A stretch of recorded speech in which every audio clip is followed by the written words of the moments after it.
Puppyoo may be a relatively unknown name here in the US, but they are here to take on the big ones.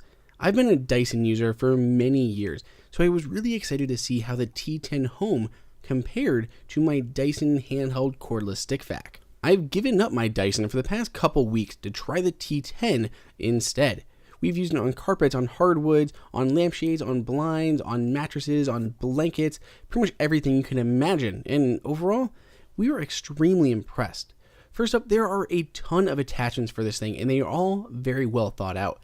They all click and attach extremely easily. The larger motor heads can really move around, give you lots of swivel options. There are two main large ones. One that has this soft roller brush. It's perfect for hardwood floors where they can't get a lot of suction, so they use that.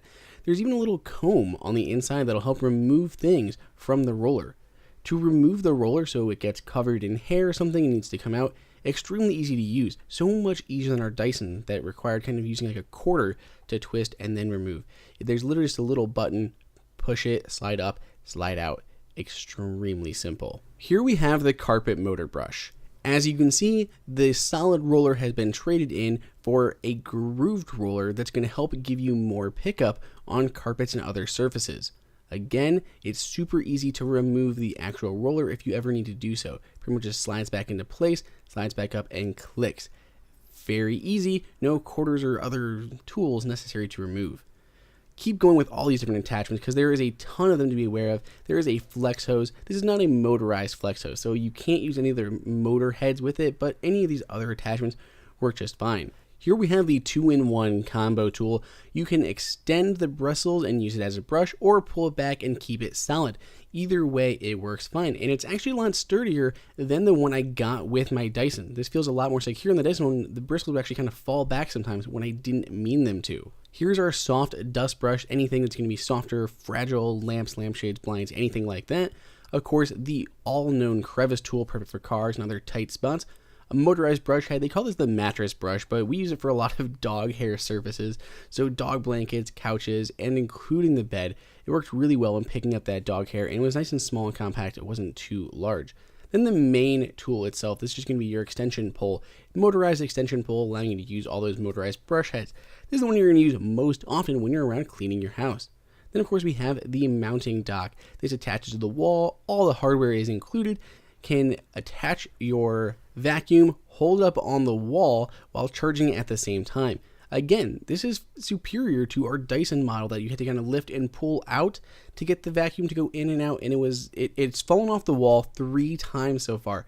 So I was really excited for this design, and so far, 2 weeks in, it's working phenomenally. So moving into some stats about the vacuum, we've got a suction pressure of 17.5 kPa. It's pretty quiet, around 85 decibel, a little bit lower than some of the other ones out there. Not a bad volume at all. It's not going to wake anyone up if you're in an apartment or anything.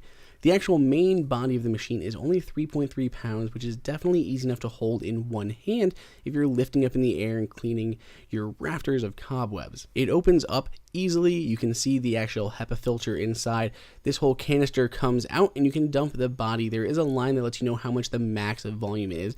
It's really not that high, so you might need to empty this out a few times during a simple vacuuming if you have a fairly messy house that day, but that's the only kind of minor complaint, just it doesn't have a lot of volume for actually carrying that debris. On the back we have the power button and that max power button. If you just turn it on regular power, which is fine for most stuff, you're going to get almost an hour of usage. 58 minutes or so is what they're claiming, and we got pretty close to that.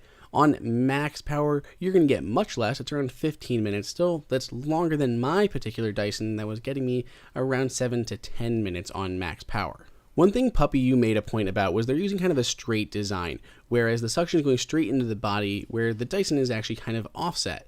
It still has a brushless motor and all of those kind of fun things, but that straight on shot should make it slightly more powerful than the Dysons. It's much more comfortable to hold as well than the Dyson by being able to hold on top or in the back depending on where you're actually aiming the vacuum. I was a little bit suspect. I had never heard of this brand before I picked one up to try out, and I'm very glad that I did. I love my Dyson, I honestly do. I love the design, the look, the way it performs, but there are definitely drawbacks. It is quite expensive. Some of the attachments don't feel super strong and secure, they feel just a little bit cheap. The mounting mechanism is a pain in the butt, and my battery kept falling out of the Dyson and needed to be held in place by an actual zip tie. Obviously, none of those are concerns with the Puppyoo. It even has things that the Dyson doesn't, like these LEDs on the front. Here we're vacuuming in daylight, but if it's at night or if you're in a small area, those LEDs on the front of this thing can be really handy. The whole thing seems well thought out, well built, and it performs excellently. I love not only using it in the house, but in the car as well. There's so many tools that work in both situations. Even dog hair, which can be notoriously difficult, still came up relatively easily. You can't tell as I'm vacuuming this is actually a porous material where you can actually see right through this. It's kind of stretchy, almost like a trampoline style dog bed, and it's raised in the air. And yet I'm still able to pick up debris. It's still able to get a good enough amount of suction to pick up dog hair, everything else that's on the bed. I also use this a bunch with my MacBook. A problem that there's been kind of going around is debris getting under the keys and causing them to kind of stick a little bit. And this was a problem for me, and I actually took this, I ran it over using that combo multi-tool over my keyboard, tapped the keys a little bit, and I was able to get a bunch of debris to come up, and it's actually made my keyboard type better. Something that I could not get to work like that with my Dyson.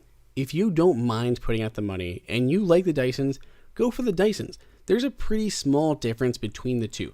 This one performs better. I like a few more of the features with the Puppyoo T10, but Dysons are still great. However, if you want to save a bit of money and you're still looking for a Dyson-like vacuum, definitely check out the T10. It is a worthy vacuum, performs well, great accessories. I love this thing. I think I'm either going to get rid of my Dyson or keep my Dyson in the car as a backup. If you want to pick one up for yourself, there's a link below in the description.